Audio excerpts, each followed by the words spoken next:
राष्ट्रीय अध्यक्ष मानवतावादी कैंडिडेट एवं युग परिवर्तन आश्रम सोनापात सड़क रेहरा बाजार बलरामपुर। अमर आत्मा की कथा भाग 402 में हम अपना अनुभव बता रहे हैं।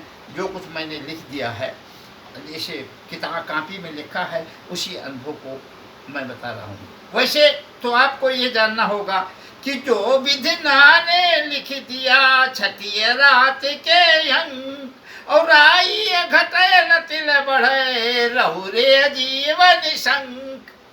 इस बात को मानते हुए आप मेरी बातों का श्रवण करें, और श्रवण करने में आपको आज हम बहुत मूलभूत सिद्धांत बताने जा रहे हैं।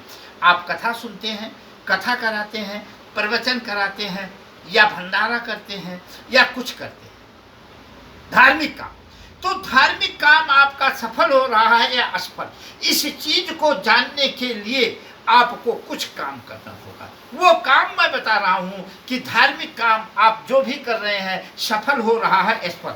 प्रवचन तथा कथा कहने और सुनने की विधि आज हम बताना ये चाहते हैं। प्रवचन और कथा कहने और सुनने की विधि। प्रवचन करता आप ले आए, पता नहीं वो गोश्त खाकर आया है, दारू पी कर आया है, या कुकर्म करके आया है। कैसे आपको पता चले कि मेरा कथावाचक बिल्कुल शुद्ध है, आपका कथा सफल हो रहा है कि नहीं हो? अगर कथावाचक शुद्ध नहीं है तो आपका कथा, आपका प्रवचन, आपका धार्मिक काम, आपका यज्ञ असफल हो रहा है। तो आप अपने यज्ञ को, अपने प्रवचन को, अपने उसको संभालने के लिए, उसको जानने के लिए कथा, प्रवचन तथा कथा कहने और सुनने की विधि अवश्य जान लें।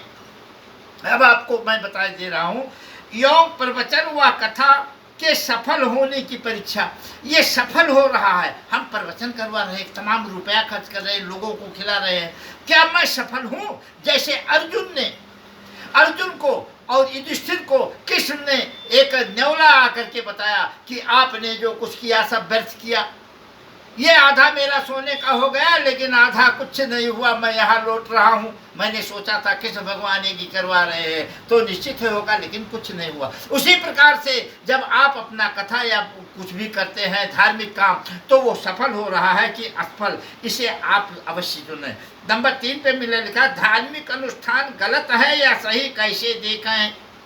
कैसे आप देखेंगे कि हमारा धार्मिक काम जो कर रहा हूं वो सफल है या असफल? इस चीज के लिए मैं बता रहा हूं, आपको 5 फीट गुणे 7 फीट जो भी प्रवचन करता आप बैठाइए, उसके सामने आप एक सेज लगा दीजिए, एक बहुत सुंदर बिस्तर 5 बाई 7 का, 5 बाई 7 का आप लगा दीजिए, और उस पे क्रमशः फूलों की पंखड़ियां बिछा दीजिए। फूलों की पंखड़ियां बिछाने के बाद 5 फीट के बाद, उसके बाद जो है कथावाचक बैठेगा। एक फूल की लाइन आप बनाइए, फूल की लाइन चारों तरफ से, इस 5 बाई 7 के फूल की लाइन है। आप कहते हैं ऐसा क्यों किया? ऐसा करने के लिए बहुत जरूरी ये है कि हमारे सारे देवता जब आप कथा या करते हैं तो वहाँ निवास करने आते हैं, और आपके भी इस कार्यक्रम में निवास करने जरूर आएंगे, तो वो यहाँ उनके बैठने का होता है। एक चीज और बहुत महत्वपूर्ण जो मैंने खुद अपनी आंखों से देखा है, 1 फीट में 50,000 देवता इकट्ठा बैठ जाते हैं। हमको बड़ा ताजुब लगा, वो बिल्कुल मोटे मोटे पहलवान और नंबर 1 के, लेकिन सब एक वर्ग फीट में ही सब 50,000 बैठे। हमने कहा हे प्रभु धन्यवाद, ये देवताओं का बैठला उठला कैसे होता है? ये मैंने देखा, अपने सूक्ष्म दृष्टि से देखा। तो इस प्रकार से 7 बाई 5 में आप उनके बैठने के, इसके बाद आप 3 फीट का जो है पीछे प्रवचनकर्ता के लिए जगह बनाइए। एक लाइन आपने बना दिया, इसके बाद प्रवचन करता बैठिए। प्रवचन शुरू न होने दें, प्रवचन शुरू होने के पहले आवाहन करवा दे। आवाहन जब हो जाएगा तो उन पंखड़ियों पर जो 5 बाई 7 पे आप जो है देवताओं के लिए सेज लगाए हैं, वहाँ बजरंगबली तो आते ही हैं, सारे देवता आपके आ जाएंगे। अब 2 चीज होगा, हमेशा पूरब माथ जो है प्रवचनकर्ता को बैठाइए, तो बचा उत्तर और दक्षिण माथ। यदि आपको भूत प्रेत का बाधा है तो आप दक्षिण माथ से घुसिए और उत्तर माथ के उसी लाइन पे आप सर रखिए। आपका प्रेत हट जाएगा या जागृत होकर छछाने लगेगा, मतलब अनदर दूसरी दृष्टिकोण हो जाएगी। आप समझ लीजिए कि मेरा कथा सही हो रहा है। अगर आपको भूत प्रेत की बाधा नहीं है तो आपको उत्तर तरफ से ज्यादा दक्षिण माथा जाकर के उसी फूल वाली लाइन पर माथा टेकिए। जब आप माथा टेकेंगे आवाहन करने के बाद, लेकिन आवाहन करने या भूत धूप अगरबत्ती करने के बाद प्रवचन मत होने दीजिए।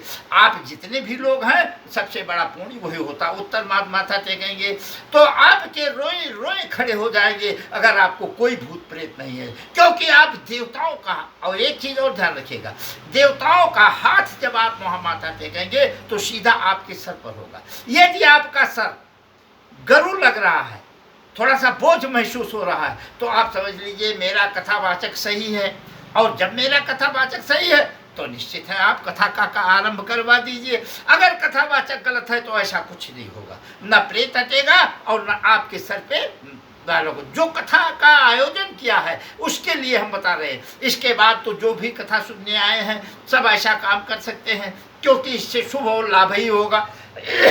ना तो कथावाचक का पैर छूना है, केवल आप देवताओं का पैर वहां छूने शुरू कर दीजिए। जो फूल की लाइन 5 फीट की, 7 फीट की, 7 बाई 5 का हमने जो बनवाया है, 7 फीट की जो फूल की लाइन है उसी पर उत्तर माथ और दक्षिण माथ करके आप कीजिए। आपको कुछ है या नहीं है, अगर आपको भूत प्रेत है, आपका जैसे सर दर्द हो रहा है, तो आप सीधा जाइए, उत्तर दक्षिण माथ से घुसिए और उत्तर माथ करके उसी फूल पर माथा टेके, आपका सर दर्द हल्का हो जाएगा। इसी प्रकार से आपको कोई दर्द हो रहा है तो उत्तर माथ से करिए, दक्षिण माथ जो है आप कीजिए, आपका सर हल्का। जब आपके शरीर में हल्कापन और सर पे किसी का हाथ महसूस हो तो आप समझ लीजिए आपका कथावाचक सही है और आपकी कथा 100% सही जा रही है। इस प्रकार से आप लोगों को ये परीक्षण कर लेना चाहिए और 5 बाई 7 का फूल की पंखुड़ियों वाला सेज जरूर लगा देना चाहिए, क्योंकि कथावाचक के ठीक सामने कथक वाचक अगर पूरब तरफ बैठे हैं तो ये पश्चिम तरफ देवता लोग मुंह करके बैठेंगे और आप वहां आ जाते हैं। और इन देवताओं का आना कैसे आना हुआ, यहाँ पहुंचे कि नहीं पहुंचे, एक कहानी है, लेकिन थोड़ा सा बताएंगे तो वीडियो बड़ा हो जाएगा। एक भक्त ऐसा करते थे, तो वहां पे लोगों ने शंका किया कि हनुमान जी नहीं आते हैं, तो वो अपना बिस्तर हटवाने लगे, कोई हटा नहीं पाया। इसी प्रकार से उस बिस्तर को कोई हटा नहीं पाएगा। और उसका परीक्षण आप कर लें कि हमारे यहाँ देवता लोग पहुंच चुके हैं आवाहन करने के बाद कि नहीं पहुंच चुके हैं। अगर आवाहन करने के बाद देवताओं का आगमन नहीं होता है तो आप समझ लीजिए आपका कथावाचक या पंडित दुष्चरित्र है और उसे तुरंत तत्काल हटा कर दूसरे को बुलाइए। इस प्रकार से आप जब भी कोई धार्मिक आयोजन कीजिए तो आप खुद आप पहचान कर लीजिए कि हमारा यह धार्मिक आयोजन सही है अथवा गलत है। और इसीलिए हम आप लोगों को ये देना चाहते हैं, आप सर देवताओं को प्रणाम कर जरूर कर लीजिए। और देवता का प्रणाम करने की 2 विधि है, या तो दक्षिण से उठिए उत्तर माथ, या उत्तर से हलिए दक्षिण माथ। अगर आपके सर पर हाथ किसी का आता है और आपका सर गरुड़ लग रहा है तो निश्चित है आपके यहाँ देवता निवास कर चुके हैं और आपका कथावाचक या कोई भी धार्मिक काम बिल्कुल जो है सफल हो रहा है। बोलो सियावर रामचंद्र की जय।